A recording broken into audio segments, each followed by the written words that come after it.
यीशु मसीह के नाम से आप सभी को मेरा प्यार भरा सलाम। परमेश्वर आप सभी को आशीष दे। मेरा नाम राजेश है और आप सभी का फिर से एक बार मेरे इस यूट्यूब चैनल में स्वागत है।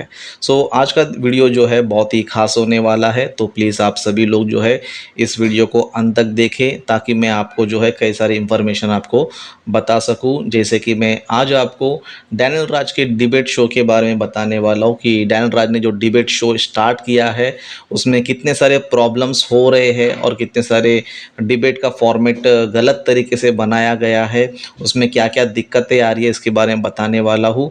और इस विषय को मैं इसलिए बता रहा हूँ क्योंकि कई सारे मसीह मंथन के लोग जो है मुझे कमेंट करते रहते हैं व्हाट्सएप पर और यूट्यूब पर, जो है कमेंट करते रहते हैं कि डैनियल राज ने डिबेट शो जो है स्टार्ट किया है, तो आप डिबेट के लिए आ जाइए करके बहुत से लोग बोल रहे हैं। कुछ लोग अच्छे तरीके से ही बोल रहे और कुछ लोग जो है बुरे तरीके से भी बोल रहे हैं।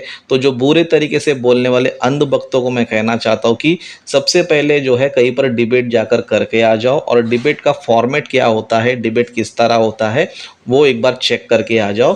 क्योंकि अभी तक जो है ना तुमने कोई डिबेट्स किया है, ना तुम्हारे डैनियल राज ने जो है कोई भी डिबेट्स अभी तक किया है, इसलिए आप लोग को जो है डिबेट का फॉर्मेट पता नहीं होता है करके इस तरह जो है मूर्खों की तरह कमेंट करते रहते हैं।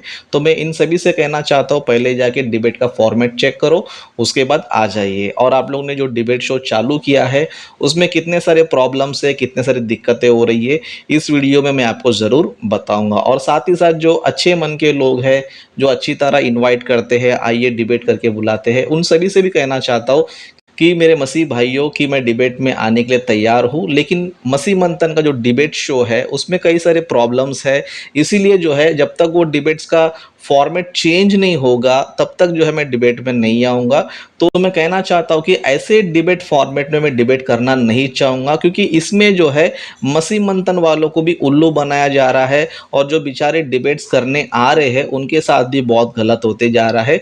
जैसे कि इस वीडियो में मैं कुछ चीज़ें जो है मैं आपको बताऊंगा। सबसे पहले मैं आपको कुछ पॉइंट्स बताऊंगा जिसमें जो है आप देख सकते हो, और देखने के बाद आप मुझे फीडबैक दे सकते हो या मुझे कमेंट में बता सकते हो कि जो पॉइंट मैंने आपके सामने रखा है वो सही है या गलत है। जैसे कि सबसे पहला पॉइंट मैं ये बताना चाहता हूँ, जो डैनियल राज का डिबेट शो में गलत तरीके से फॉर्मेट बनाया गया है या फिर गलत तरीके से जो है वहाँ पर शो हो रहा है, उनके साथ क्या क्या प्रॉब्लम्स हो रहे हैं, कुछ पॉइंट्स में बताऊंगा। सबसे पहला पॉइंट मेरा ये है कि डिबेटर को अपना मुद्दा यानी कि पूरा पॉइंट रखने के लिए जो है ना समय कम है। ओके, डिबेट में जो है अपना पूरा पॉइंट रखने के लिए समय कम है, जिसके वजह से डिबेटर्स को जो है ना प्रॉब्लम हो रहा है और प्लस डैनियल राज को भी प्रॉब्लम हो रहा है। जैसे कि आप इस वीडियो में देख सकते हो, जहां पर एक व्यक्ति जो है बात करना चाहता है, पूरी तरह अपने बात को रखना चाहता है, लेकिन डैनियल राज को जो है अपने फॉर्मेट के वजह से पूरी बात सुनने के लिए टाइम नहीं है, और इस तरह बोलने वालों को भी जो है पूरा समय होता नहीं है। जैसे कि आप इस वीडियो को देखिए, जैसे कि आप लोगों ने देखा यहाँ पर जो है उसका पूरा पॉइंट खत्म हुआ ही नहीं, और डैनियल राज ने पहले से ही जो है बोला कि तुम्हारा 15 मिनट जो है कम हो गया है। फिर उसके बाद जो है उनको बोलने का मौका भी नहीं है। अब मुझे ये बताइए कि ऐसे डिबेट फॉर्मेट में 15 मिनट में क्या डिबेट हो सकता है? मैंने पहले ही कहा था कि ये डिबेट फॉर्मेट सही नहीं है। 15 मिनट में जो है डिबेट होता नहीं है।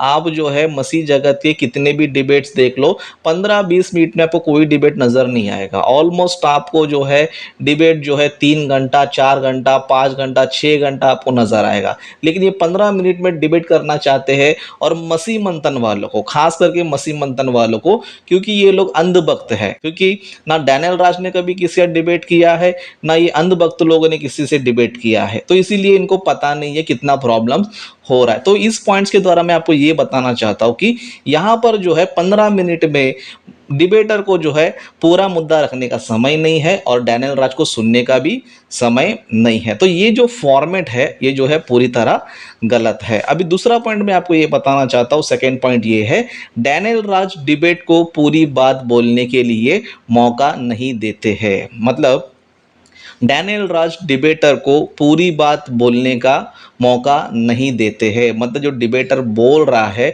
उसको पूरी बात बोलने देता ही नहीं है, और जब बोलने लग जाता है तो ये पूरी बात सुनता नहीं है, और इरिटेट होकर क्या करता है, उसका कॉल कट कर देते हैं। जैसे कि आप जो है इस वीडियो को देखिए, उसने देखा ना, उसकी बात पूरा होने दिया और ना ये पूरी बातें सुना, तो इसमें क्या कर दिया उसने, फ़ोन कट कर दिया। अब मुझे बताइए, अगर ऐसे डिबेट फॉर्मेट में मैं डैनियल राज के साथ डिबेट करने आऊँगा, तो ये क्या ये बंदा मेरा कॉल कट नहीं करेगा?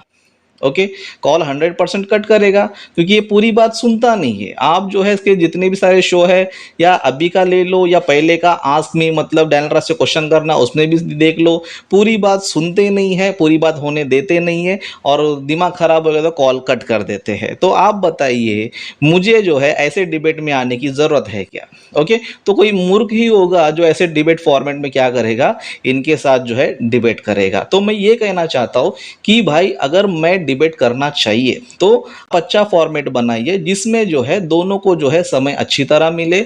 लगभग जो है, अगर आपको लगता है कि 3 घंटा बहुत ज़्यादा हो गया, तो मैं कहना चाहता हूँ कि आपने डिबेट शो का टाइम 2 घंटा रखा है। ओके, डिबेट शो का टाइम जो है आपने 2 घंटा रखा है, तो मैं चाहता हूँ कि चलो 2 घंटा ही सही, 2 घंटा जो है पूरा एक टॉपिक के लिए जो ना आप रखिए, जिसमें जो है आप 2 घंटे में जो है पूरा मुद्दा रखने के लिए सामने वाले को पूरा मौका दीजिए, और आप भी पूरी तरह बात कीजिए, और आप भी पूरा प्रेजेंटेशन रखिए, और पब्लिक को जो है, मसी जनता को जो है पूरा मैटर समझने के लिए जो है एटलीस्ट आप 2 घंटे का डिबेट रखिए, तब मैं आने के लिए तैयार हूँ। नहीं तो मैं मसी मंथन का कोई उल्लू नहीं हूँ जो तुम्हारे फॉर्मेट को जो है सुनूंगा, मानूंगा और आ जाऊंगा, और तुम जैसे फॉर्मेट बनाएंगे वैसा मैं एक्सेप्ट करूंगा। तो मैं इतना बड़ा उल्लू नहीं हूँ जिस तरह मसी मंथन वालों को आप उल्लू बनाने की कोशिश कर रहे हैं। तो मैंने आप सभी के सामने ये सारे प्रॉब्लम्स मैंने रखे हैं, और ये प्रॉब्लम सुनने के बाद ऑफकोर्स 100% मसीह मंथन वालों को भी ये समझ में आया रहेगा कि सच में ये डिबेट फॉर्मेट सही नहीं है। तो इसीलिए अगर डिबेट अच्छी तरह होना चाहिए तो अच्छी तरह आप डिबेट फॉर्मेट रखिए। अगर आप 2 घंटा का रखे हो तो 2 घंटा ही सही, 2 घंटा जो है एक डिबेट पे जो है ना आप डिबेट करो करके मैं आपसे विनती करता हूँ। तो मैं बताना चाहता हूँ कि मैं डिबेट में आने के लिए रेडी हूँ, क्योंकि बहुत सारे लोग कहते हैं कि अबे कहाँ चुप के बैठे हो, कहाँ डर के बैठे हो करके बहुत से लोग जो है बोल रहे हैं, लेकिन इन अनभक्तों को ये नहीं पता कि डिबेट कैसे किया जाता है, किस तरह किया जाता है, इनको जो है बिल्कुल भी पता नहीं है। तो मैं यही कहना चाहता हूँ कि डिबेट का फॉर्मेट सुधारिए, वो गलत है, वो सही नहीं है। कितनी सारी दिक्कतें हो रही है इस वीडियो में आपने देखा है। अगर किसी को लगता है कि राजेश जो है डर के भाग रहा है, तो उन सभी से मैं कहना चाहता हूँ, भाई मैं डर के नहीं भाग रहा हूँ, उल्टा मैं तुमको ये बोल रहा हूँ कि डिबेट जो है अच्छे तरीके से करो, अच्छे डिबेट फॉर्मेट में करो, जिससे देखने वाले यानी तुमको भी मज़ा आ जाए, और हमको भी जो है डिबेट में जो है हर बात रखने के लिए और पॉइंट को रखने के लिए अच्छा समय हमें मिल सके। क्योंकि हम लोग जो है डैनियल राज की तरह अंधाधुंध मनगढ़ंत कुछ भी जो है बातें नहीं करते हैं, बहुत सारे रेफरेंस को रखकर हम करते हैं। तो रेफरेंस देते समय हमें एक्सप्लेन करना होता है, उसे पढ़ के दिखाना होता है, तब जाके हमें जो है बहुत सारी चीज़ें बताने का मौका मिलता है। लेकिन डैनियल राज की तरह हमने जो मन में आया बता दिए, जो मन में आया जो ना बोल दिए, ना वचन का ढंग से नॉलेज है, कौन सा घटना किधर लिखा है, कौन सा घटना कहाँ है, ऐसे हम लोग अंधाधुंध फायरिंग नहीं करते। अभी ये बातें सुनने के बाद बहुत से लोगों को लगता है कि अरे डैनियल राज तो कॉन्टेक्स्ट के साथ बात करते हैं। तो मैं आप सभी के लिए जो है एक छोटा सा जो है एक क्या बोलते हैं, एक नमूना दिखाना चाहता हूँ, या फिर एक छोटा सैंपल दिखाना चाहता हूँ, जिसमें डैनियल राज जो है कितनी रॉन्ग टीचिंग देते हैं, कितना उनको बाइबल का स्टडी है, कितना उनको बेकार स्टडी है, थर्ड क्लास स्टडी है करके आप लोग को जो है एक छोटा सा इंसिडेंट बताऊंगा। जैसे कि डैनियल राज ने जो है रिसेंटली एक वीडियो में बात किया था, जिसमें अन्य भाषा पर उन्होंने जो है ना कुछ बातें कही थी, और जहाँ पर उन्होंने ये बताया कि यहाँ पर जो है इस घटना में जो है स्त्री और पुरुष जो है दोनों भी मिलकर जो है प्रचार कर रहे हैं या अन्य भाषा बोल रहे करके वो बताने की कोशिश कर रहे हैं। जैसे कि आप पहले इस वीडियो को देखो, डैनियल राज का जो नॉलेज है कितना थर्ड क्लास है। अब इसको पढ़ो, एक्ट चैप्टर 1 वर्स 14 में ये लास्ट है। ये सब 120 कई स्त्रियों और यीशु की माता मरियम उसके भाइयों के साथ एक चित होकर प्रार्थना में लगे रहे। नीचे पढ़ो, प्रेरितों की किताब 2:1 में जब पेंटेकोस्त का दिन आया तो वे सब एक जगह इकट्ठे थे।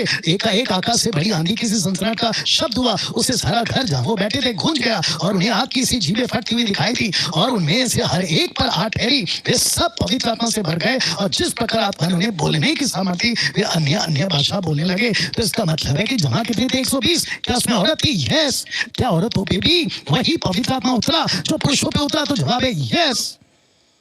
तो जब पुरुष प्रचार कर रहे थे तो औरत भी प्रचार कर रहे थे, और तुम कहते हो कि औरत प्रचार नहीं कर सकती। तो जैसे कि आप लोगों ने देखा कि डैनियल राज ने इस वीडियो में ये बताया कि पेंतेकोस्त के दिन जो है स्त्री और पुरुष दोनों भी मिलकर जो है प्रचार कर रहे थे, दोनों भी मिलकर जो है अन्य भाषा बोल रहे थे करके इस तरह उन्होंने जो है ना अपना प्रेजेंटेशन में उन्होंने बताया। तो यहाँ पर मैं बताना चाहता हूँ कि पेंतेकोस्त के दिन जो है वहाँ पर स्त्रियाँ नहीं थी या फिर वहाँ पर 120 लोग नहीं थे, जैसे कि डैनियल राज ने जो है पहला अध्याय में जो वचन पढ़कर सुनाया था वो अलग संदर्भ है, ये दूसरा अध्याय का ये अलग संदर्भ है। जैसे कि मैं आपको बाइबल में से आपको प्रूफ करके बताऊंगा कि दोनों अलग अलग संदर्भ है, लेकिन डैनियल राज को जो है कॉन्टेक्स्ट के नाम पे जिस तरह लोगों को बेवकूफ़ बनाते हैं, लेकिन खुद को ही जो है ना कोई कॉन्टेक्स्ट उनको पता नहीं है। जैसे कि हम लोग देखेंगे कि पहला अध्याय में 120 लोग थे और वो कौन सा दिन है और ये कौन सा दिन है, दोनों को हम देखेंगे। ओके, फिर तो एक काम पहला अध्याय 12 वचन में पढ़ेंगे। यहाँ पर इस तरह लिखा है, तब वे जैतून नामक पहाड़ से जो यरूशलेम के निकट एक शब्द की दिन की दूरी पर है यरूशलेम को लौटे। जब वे वहां पहुंचे तो उस अटारी पर जहां पतरस और यूहन्ना और याकूब और अंद्रियास और फिलिपुस और तोमा और बर्तुलमै और मत्ती और अल्फाई का पुत्र याकूब और शैमोन जेलोतिस और याकूब का पुत्र यहूदा रहते थे। ये सब कई स्त्रियों और यीशु की माता मरियम उसके भाइयों के साथ एक चित होकर प्रार्थना में लगे रहे। मतलब उसके बाद अब 15 वचन से देखेंगे, समझो 15 वचन से हमें अलग कॉन्टेक्स्ट हमें नजर आता है, मतलब ये अलग दिनों की बातें हमें पता चलता है। जैसे कि 15 वचन से देखेंगे, उन्हीं दिनों में यानी कि उन दिनों के बीतने के बाद, जैसे कि 15 वचन में लिखा है, उन्हीं दिनों में पतरस भाइयों के बीच जो 120 व्यक्ति के लगभग थे खड़ा होकर कहने लगा। मतलब उन्हीं दिनों में यानी कि ये घटना घटने के बाद फिर उन्हीं दिनों में 120 लोग जो है ना हमें नजर आते। जैसे कि लिखा है कि जो 120 व्यक्ति के लगभग थे खड़े होकर कहने लगा। और यहाँ पर हम पूरा घटना देख सकते हैं कि ये पूरा घटना घटने के बाद जो है यहाँ पर जो है एक व्यक्ति को जो है चिट्ठी डालकर जो है प्रेरितों में जो है ना शामिल किया गया। ओके, प्रेरितों में जो है ना शामिल किया गया। तो इस घटना को देखते कि ये घटना अलग है, मतलब प्रेरितों के काम पहला अध्याय का 14 वचन से जो घटना है वो अलग है। फिर 15 वचन से हम देखेंगे तो वो घटना मतलब वो कॉन्टेक्स्ट अलग है। फिर उसके बाद हम डायरेक्ट जो है दूसरा अध्याय में जाएंगे जहाँ पर पेंतिकोस्त के दिन में, और पेंतिकोस्त में हम देखते हैं जहाँ पर चेलों पर पवित्र आत्मा उतरता है और वहाँ पर सिर्फ प्रेरित ही हमें नजर आते हैं और वही लोगों ने जो है यहाँ पर क्या किया है, अन्य भाषा में बातें किया है। जैसे कि हम पढ़ेंगे दूसरा अध्याय का पहला वचन से पढ़ेंगे। यहाँ पर इस तरह लिखा है, जब पेंतिकोस्त का दिन आया। मतलब यहाँ पर पहला लाइन में लिखा है कि पेंतिकोस्त का दिन आया, लेकिन आप प्रेरितों के काम पहला अध्याय 15 वचन में पढ़ेंगे तो वहाँ पर पेंतिकोस्त का दिन नहीं है, वहाँ पर क्या है, उन्हीं दिनों में, मतलब पेंतिकोस्त के दिनों से पहले की ये जो है ना घटना है, कॉन्टेक्स्ट है। दूसरा अध्याय में जो हो रहा है वो पेंतिकोस्त का दिन है। तो डैनियल राज को जो है कौन सी घटना कभी का है, कौन सा घटना बाद का है, इसका जो है बेसिक नॉलेज भी नहीं है। बस अपने चैनल में ये बोलते रहते कि मेरा स्टडी ऐसा है वैसा है, बड़ी बड़ी फेंकते रहते हैं, लेकिन उनकी स्टडी कितना लो है, कितना कमजोर है, कितना क्या बोलते हैं उसको, एकदम थर्ड क्लास स्टडी है करके सिर्फ हमको ही पता, क्योंकि बाइबल हम भी पढ़ते हैं। तो यहाँ पर लिखा है, जब पेंतिकोस्त का दिन आया तो वे सब एक जगह इकट्ठे थे। एकाएक आकाश से बड़ी आंधी, किसी सनसनाहट का शब्द हुआ और उससे सारा घर जहां वे बैठे थे गूंज गया और उन्हें आग किसी जीभे फटती हुई दिखाई दी और उनमें से हर एक पर आह ठहरी। वे सब पवित्र आत्मा से भर गए और जिस प्रकार आत्मा ने उन्हें बोलने की सामर्थ्य दी वे अन्य अन्य भाषा बोलने लग गए। तो यहाँ पर जो है 120 लोग बिल्कुल भी नहीं थे। यहाँ पर कितने लोग थे, तो यहाँ पर हम देखेंगे 14 वचन में यहाँ पर इस तरह लिखा है, तब पतरस उन 11 के साथ खड़ा हुआ। मतलब यहाँ पर वचन हमें ये बताता है कि पतरस जो है ना 11 के साथ खड़ा हुआ। यहाँ पर ये नहीं लिखा है कि 120 के साथ खड़ा हुआ या फिर 119 के साथ खड़ा हुआ करके, यहाँ पर बिल्कुल भी नहीं है। यहाँ पर जो है 12 लोग थे, इसके लिए यहाँ पर लिखा है तब पतरस उन 11 के साथ खड़ा हुआ। उस तरह इसी घटना को और आगे पढ़ते पढ़ते जाएंगे, समझो, उस तरह में ये भी पता चलता है कि वहाँ पर जो है 12 लोग ही थे। जैसे कि दूसरा अध्याय का 37 वचन यानी कि चैप्टर नंबर 2 वर्सेस 37 में यहाँ पर देखेंगे, तब सुनने वालों के हृदय छिद गए और वे पतरस और शेष प्रेरितों से पूछने लग गए। मतलब पब्लिक भी जो है कितने लोगों से बात कर रही है, तब सुनने वालों के हृदय छिद गए और वे पतरस और शेष प्रेरितों से पूछने लगे। मतलब प्रेरितों से पूछने लगे यानी कि या तो यहाँ पर टोटल कितने लोग हैं, 12 लोग हैं। इसके लिए यहाँ पर लिखा है कि वे पतरस और शेष प्रेरितों से पूछने लगे। यहाँ पर ये नहीं लिखा है कि वो 120 लोगों से पूछने लगे करके, यहाँ पर बिल्कुल भी नहीं लिखा है। तो इस स्टडी से हमको ये पता चलता है कि डैनियल राज का स्टडी कितना थर्ड क्लास है। ओके, बहुत ही थर्ड क्लास है। इसके लिए मैं कहना चाहता हूँ कि अगर डैनियल राज डिबेट करना चाहते तो अच्छे फॉर्मेट में आ जाइए, अच्छा समय हमें दीजिए, ताकि आप मुझे एक्सपोज करें या फिर मैं आपको अच्छी तरह एक्सपोज करूं, दोनों में से एक हो जाए। मतलब तुम मुझे अच्छी तरह एक्सपोज करो या तो मैं आपको अच्छी तरह एक्सपोज करूंगा। ये नहीं कि 15 मिनट में आप सिर्फ मसीह मंथन वालों को उल्लू बनाएंगे और जो बेचारे डिबेट करने आते हैं उनको बोलने का मौका नहीं देंगे और बीच में उनको कॉल काट देंगे। तो ऐसी गलती मैं नहीं करवाना चाहता हूँ, ऐसा डिबेट मैं करना नहीं चाहता हूँ। अगर आप सच्चे डिबेटर है, सच्चे दाऊद है, तो आइए मुझे 2 घंटा समय दीजिए, या तो मैं डिबेट अरेंज करता हूँ जिसका फॉर्मेट मैं आपको बताता हूँ। लगभग एक टॉपिक जो ना 3 घंटा होगा, ओके, 1.5 घंटा आपको, 1.5 घंटा मुझे। आप जो है पूरा मुद्दा अपने रख सकते हो। सबसे पहला जो है ओपनिंग स्टेटमेंट होगा। ओपनिंग स्टेटमेंट में आप जो है अपने मुद्दे को जो है पूरी तरह क्लियरली जो है रख सकते हैं। फिर उसके बाद जो है रिबटल होगा, यानी कि आप मेरे पॉइंट्स को खंडन कर सकते हैं, मैं भी आपके पॉइंट को खंडन करूंगा, उसमें भी आपको अच्छा खासा समय मिलेगा। उसके बाद जो है तीसरी बात जो है ना कंक्लूजन होगा। तो कंक्लूजन में जो है आपने क्या बताया था, क्या सिखाया, कितने पॉइंट्स रखे, सब जो है आप 2 बातों में जो है बोल सकते हो। 3 घंटा जो है ठीक है। अगर आप बोलते 3 घंटे बहुत ज़्यादा हो गया तो मैं आपको और एक मौका दे रहा हूँ कि आपने 2 घंटा जो डिबेट शो रखा है वो पूरा 2 घंटा एटलीस्ट जो है मुझ जैसे डिबेटर को आपको देना ही चाहिए। क्योंकि कई सारे मसीह मंथन तुम्हारे भक्त लोग जो है ये बोलते कि राजेश ब्रदर आना चाहिए। ओके, दुनिया भर के कॉमेंट जो है मेरे यूट्यूब में कर रहे हैं और मुझे पर्सनल भी जो है ना कुछ लोग कॉमेंट कर रहे हैं और कुछ लोग जो है ना फ़ोन पे भी कॉल कर रहे हैं कि आप डिबेट में आइए आइए। तो मैं उन सभी भाई बहनों से कहना चाहता हूँ कि प्लीज़ अगर आप चाहते हो कि मैं डिबेट में आऊँ तो डिबेट का फॉर्मेट अच्छी तरह हो, बेहतर तरीके से हो और डिबेट अच्छी तरह हो। तो इस तरह का अगर डिबेट आप रखते हो तो मैं आने के लिए रेडी हूँ। अगर नहीं आना चाहते हैं, नहीं बुलाना चाहते तो कोई बात नहीं, आप आपके चैनल में जो है मेरा वीडियो बना बना के जो है आप एक्सपोज करो और मैं अपने चैनल में एक्सपोज करूँगा। सिंपल सी बात है। तो निर्णय आपका है। अगर कोई चाहता है कि मैं डिबेट में आऊँ तो मैं चाहता हूँ कि मुझे पूरे 2 घंटा मिलना चाहिए। ओके, तो पूरा 2 घंटे का समय एटलीस्ट मुझे देंगे तो मैं डिबेट में आने के लिए तैयार हूँ। तो डिबेट जो है अच्छे तरीके से होना चाहिए। जिस टॉपिक पे हम डिबेट करने वाले हैं उस पर पहले से ही अनाउंसमेंट करना चाहिए और साथ ही साथ जो है सभी लोग को हम इंफॉर्मेशन देना चाहिए। उसके बाद जो है 2 घंटे में हम लोग जो है अच्छी तरह डिबेट कर सकते हैं। तो और भी कई सारी बातें हैं और भी कई सारे पॉइंट्स हैं जो मैं आपको नेक्स्ट वीडियो में बताऊंगा।